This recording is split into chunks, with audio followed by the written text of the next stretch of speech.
Hi friends, பார்த்தீங்கன்னா இப்போ வந்து இவன் இந்த சேலமணி நம்பி வந்து பார்த்தீங்களா, இப்போ என்ன நான் எந்த இருக்க இந்தியன் பெட்ரோல் பேங்க்கில் வந்து சேர்த்து விட்டேன் வேலைக்கு. மாதம் 50,000 40,000 கொடுக்குறேன்னு சொல்லிட்டு ஒரு பிரயோஜனம் கிடையாது. இவன்லாம் நம்மளை ஃபஸ்ட்டு நம்மளை நம்பி நம்ம வாழ கற்றுக்கணும். அடுத்தவன் நம்பி என்றைக்குமே வாழ்ந்தோன்னு வச்சுக்கிட்டு தான் ரோட்டில் தான் போன்னு நிற்கிறோம். அதுதான் சோறு சாப்பிட கூட வழி கிடையாமல் இதை வந்து பெட்ரோல் பங்க்கில் வந்து சேர்ந்துருக்க வேலைக்கு என்ன பண்ணுறது, மாதம் 20,000 கொடுக்குறேன்னு சொல்லியிருக்காங்க. இதை வச்சு எப்படியாச்சும் குழப்பு ஓட்டலான்னு சொல்லிட்டு இருக்கிறேன். இவன்லாம் வந்து நம்பி போனால் அவன் எல்லா பின்னாடி போய் சுற்றிட்டு இருப்பான். அவனை போய் நம்பி போன போது எனக்கு இது தேவைதான். இது வந்து டியூட்டி வேறு மாற்றி போடுறாங்க. வலது வாரத்துக்கு ஒரு டைம்மா, ஒரு வாரம் பகல், ஒரு வாரம் வந்து நைட் டைம், அப்படி டியூட்டி மாற்றி போடுறாங்க. அட்ஜஸ்ட் பண்ணி செஞ்சிட்ருக்கேன். என்ன பண்ணுறது, கஷ்டமாக இருக்குது.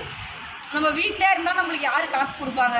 யாரும் கொடுக்க போகிறது கிடையாது. எல்லாரையும் நம்பி இருந்தால் எல்லாத்தையும் நான் அழுக வச்சுட்டு உக்காந்துட்ருக்கேன். இப்போ எதுவுமே கிடையாமல் எல்லாமே போயிடுச்சு.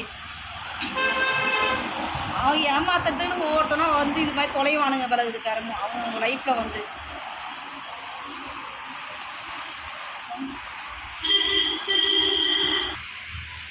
என்ன வேலைக்கு அனுப்பிச்சி விட்டு அவன் வீட்டில் படுத்துக்கிட்டு சாப்பிட்டு தூங்கிட்டு இருக்கான். அவன்லாம் ஒரு ஆம்பளையா?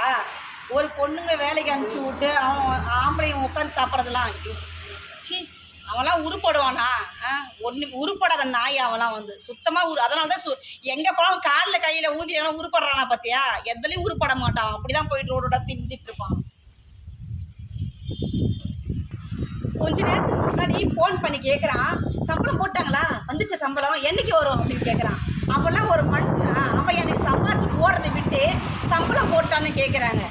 பரதேசம் எனக்கு வராத்திர என் எதிர்க்க மட்டும் கிடைச்சா வாங்கி கட்டிவான் சி.